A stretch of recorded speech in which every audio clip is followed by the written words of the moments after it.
Hey, this is Mary Gunn Fun, founder and head professor of Fun University, and your intrepid hostess of Craft Roulette.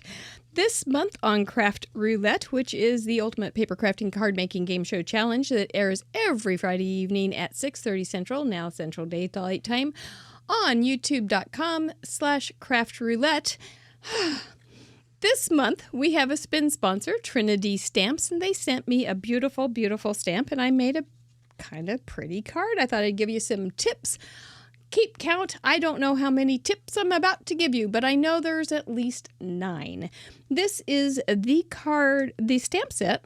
Isn't it right off? You just go, hey, that's not too shabby. That's kind of a good looking stamp set. Let's see what it makes. And so this is the card I made. Tip 1, you can give this card to somebody who is gluten-free. And that's exactly what I'm going to do. I'm going to be giving it to my gluten-free daughter. And I did stick in a little personal touch because she always used that stamp when she was a kid in a stamp class in the 1990s. So I did stick him in there to this card just to make it a little more personal. Okay, keep those tips going. Let's see. I know what it was. The first tip is go ahead and have yourself some card panels. I know, I have some behind me. I know a lot of people like to cut card bases. I don't worry about that. That one doesn't bother me. But if you have an 8.5 by 11 inch piece of paper that is what you like to use for your alcohol markers, I find it nice just to have some ready and being stored with the paper that I'm going to be using. So that's just another way to keep things going. Just so that you know, hey, this is my alcohol marker paper. Let's use that. And a lot of people are very specific and careful on things like that. I'm not as careful and specific and organized as that, but it's something that works for me.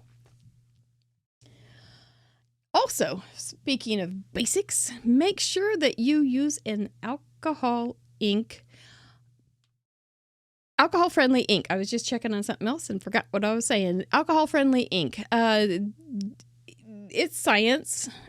Don't worry and think you're going to trick science because you're not going to be able to use an ink that is not alcohol ink friendly and get a good picture unless, here's your caveat. Unless you want gray. If you just want a nice gray thing going on there, you're good with that. Just go ahead and use a non-friendly alcohol ink.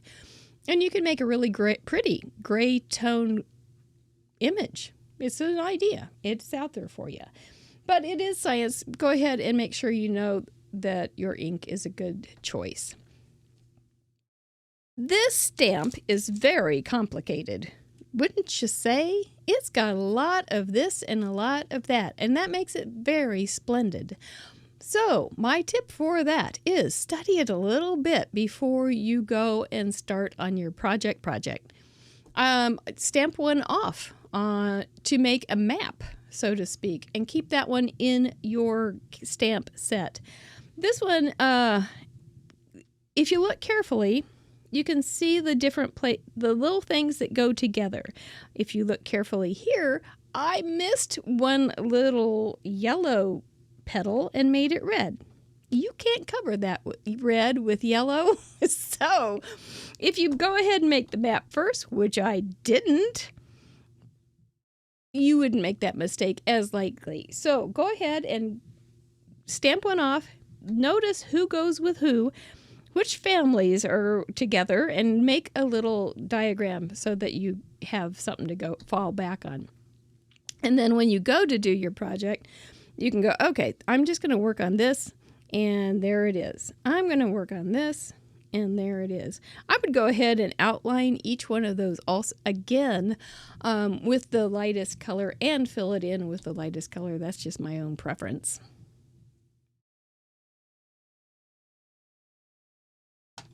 I had another one.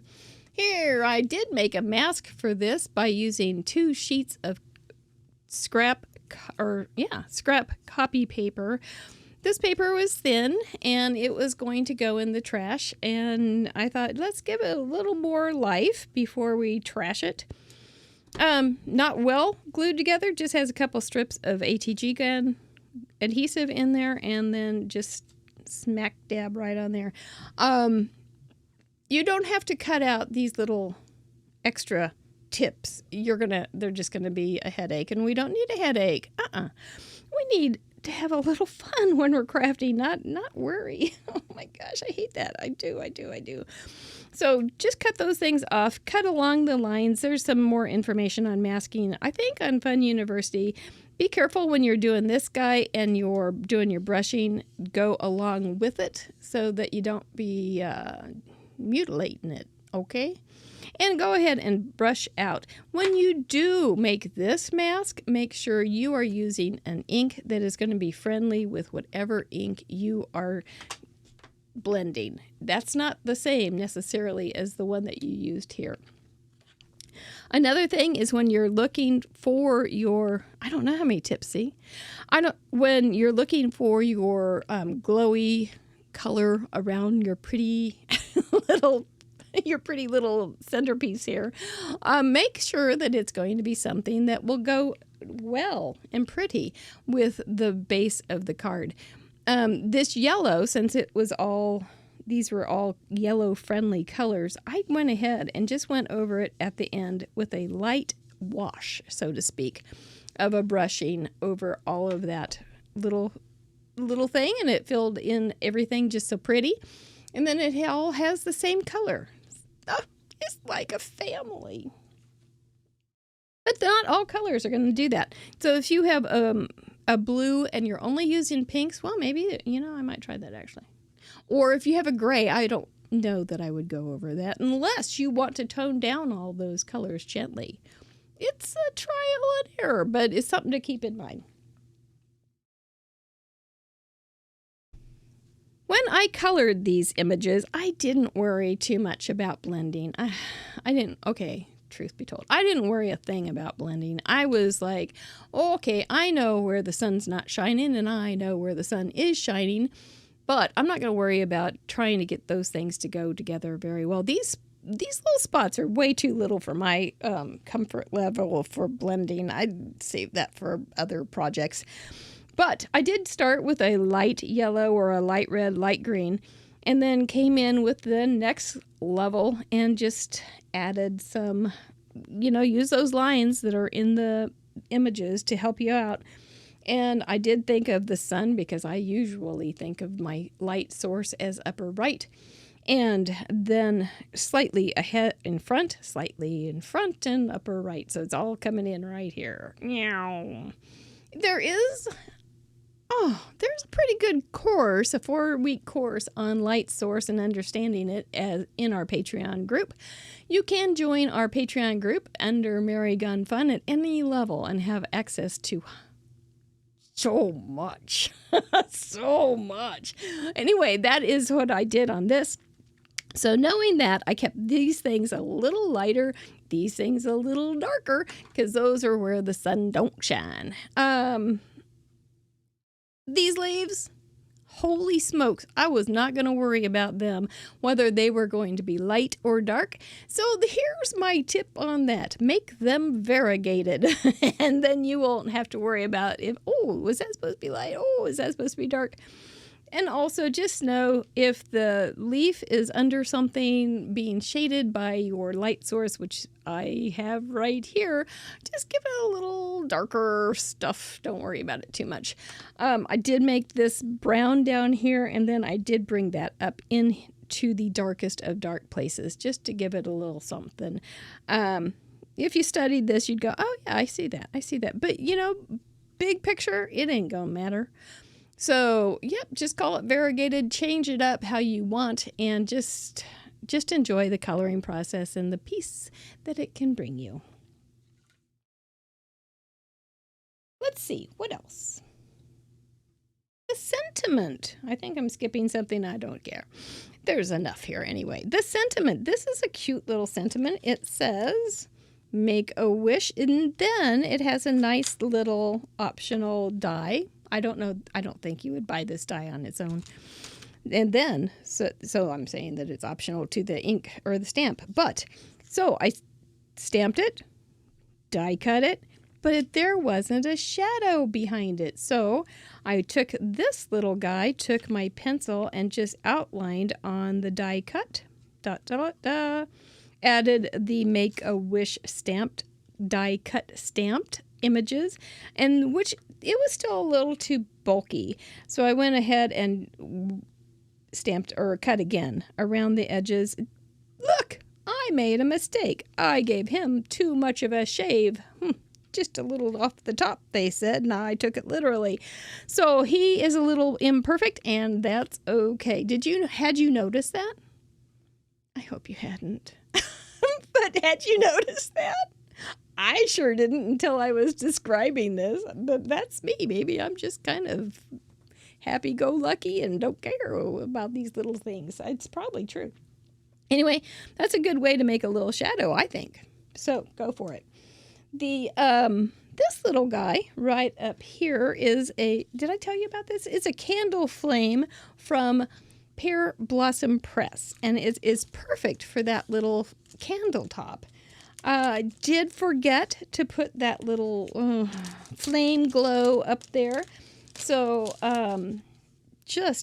if I had put that flame glow on a block and tried to stamp it, it wouldn't have worked because that little darling embellishment's up there, and I didn't want to take that off because I loved it. So I just took this little fellow, put it in some ink, carefully put it on around that, and gave it a nice little candle, nice little candle glow.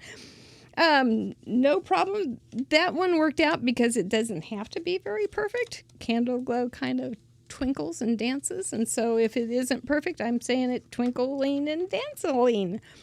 This is the little embellishments that I used. I ended up with 5. Look at that, would you? These are nice and flat. I love flat embellishments. The bulky ones drive me nuts, and I never use them. And just stuck 5 on there. Have that one also. Pretty fancy, I'm thinking. That's pretty fancy. I do like to put things down lower left or lower right, my other left.